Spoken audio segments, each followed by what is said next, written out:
Viewers, আসসালামু আলাইকুম। আশা করি ভালো আছেন। আজকে আমি আপনাদেরকে বলবো কিভাবে একটা পায়োনিয়ার অ্যাকাউন্ট খুলতে হয়। আপনি যদি একজন ইউটিউবার হয়ে থাকেন অথবা ফ্রিল্যান্সার হয়ে থাকেন, তাহলে আপনার একটা পায়োনিয়ার অ্যাকাউন্ট খুবই জরুরি। কারণ গ্লোবাল মার্কেট প্লেস থেকে পেমেন্ট আনার জন্য আপনার একটা পায়োনিয়ার অ্যাকাউন্ট থাকা খুবই জরুরি। কারণ আমাদের দেশে সচরাচর এখনো পেপ্যাল অ্যাভেলেবেল না। তো আমি আপনাদেরকে খুব নতুন নিয়মে কিভাবে পায়োনিয়ার অ্যাকাউন্ট খুলতে হয় সেটা বলবো। তো দেরি না করে start. Hello viewers, welcome to our screen. আপনি যদি আমার ভিডিওটা দেখে থাকেন তাহলে অবশ্যই পুরো ভিডিওটা দেখবেন, কারণ পায়োনিয়ার অ্যাকাউন্ট খোলার ক্ষেত্রে অনেক সময় ছোটোখাটো ভুলের কারণে আপনার ফিউচারে অনেক প্রবলেম হতে পারে। আপনি চাইলে ডিসক্রিপশনে ওয়েবসাইট লিঙ্ক দেওয়া আছে, ওখান থেকেও আপনি এই ওয়েবসাইটে আসতে পারবেন। ওয়েবসাইটে আসার পরে আপনি এখানে কর্নারে রেজিস্ট্রেশন লেখা আছে, এখানে ক্লিক করবেন। ক্লিক করার পরে আপনাকে বলতেছে আপনি কী নিয়ে কাজ করবেন। যেহেতু এখানে আইটি কন্ডিশনার ডিজিটাল সার্ভিস নিয়ে করা যাবে, তারপরে বিপিও ও কল সেন্টার, তারপরে ই কমার্স সাইট, তারপরে এখানে অ্যাফিলিয়েট মার্কেটিয়ার, তারপরে অদার বিজনেস আছে। আমি যেহেতু একজন ফ্রিল্যান্সার অনলাইন, আপনিও এরকম ফ্রিল্যান্সার অনলাইন প্রফেশনাল এটা দিয়ে ক্লিক করবেন। তো এখানে বলতেছে আপনি কি ফ্যামিলির সঙ্গে করবেন নাকি ইন্টারন্যাশনালিভাবে করবেন। অবশ্যই আপনি ইন্টারন্যাশনালি ক্লায়েন্টের ইয়েতে দিবেন, তো এখানে ক্লিক করবেন।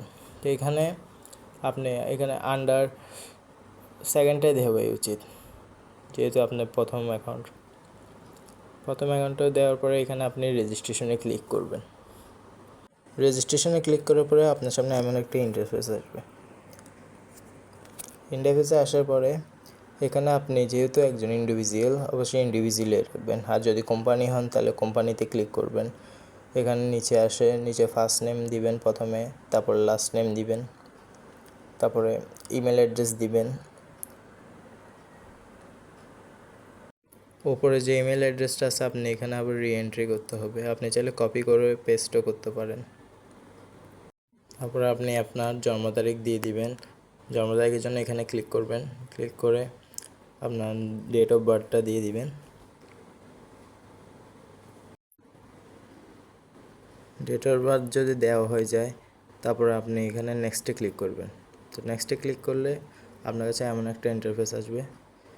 এখানে মূলত আপনার ঠিকানা, তারপরে স্টেট, তারপরে জিপ কোড এগুলো খুঁজবে।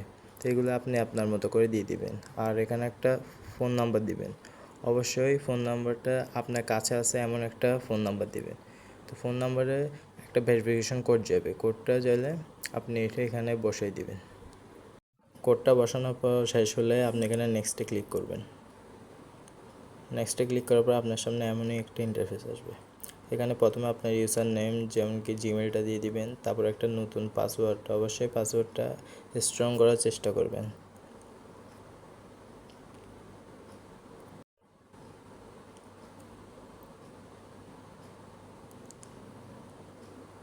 তারপর পাসওয়ার্ডটা আবার রিএন্টার দিবেন, সেম পাসওয়ার্ড আবার এখানেই দিবেন। দেওয়ার পরে আপনার এখানে একটা সিকিউরিটি আনসার সেট করতে হবে। তো পাসওয়ার্ড আর সিকিউরিটি আনসারটা অবশ্যই মনে রাখবেন। সিকিউরিটি আনসারটা দেওয়া শেষ হলে আপনি এখানে আপনার যদি পাসপোর্ট থেকে থাকে পাসপোর্ট দিবেন, অথবা এনআইডি থাকলে এনআইডি, অথবা ড্রাইভিং লাইসেন্স দিয়েও আপনি করতে পারবেন। আপনার যেটাই আছে সেটা দিয়ে এখানে আইডি নাম্বারটা দিয়ে দিবেন। যেহেতু আমার পাসপোর্ট, আমি আমার পাসপোর্ট নাম্বারটাই দিব। এখানে আপনার পাসপোর্ট আইডি নাম্বারটা দেওয়া শেষ হলে এখানে আপনার পাসপোর্টের ইস্যুর তারিখটা দিয়ে দিবেন। পাসপোর্ট ইস্যু তারিখটা, তারপরে এখানে পাসপোর্টের এক্সপায়ারি ডেটটাও দিয়ে দিতে হবে আপনার। এগুলো দেওয়া হলে আপনি নেক্সটে ক্লিক করবেন।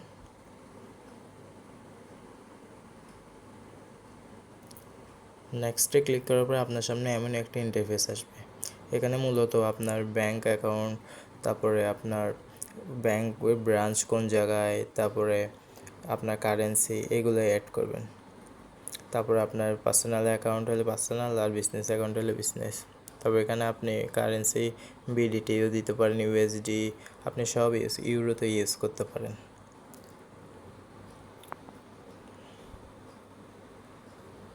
এখানে আমি আমার ব্যাংকের নাম দিয়ে দিছি, তারপর ব্রাঞ্চের নাম দিয়ে দিছি, তারপর অ্যাড্রেস দিয়ে দিছি, তারপরে এখানে অ্যাকাউন্ট নাম্বারটা দিয়ে দিছি।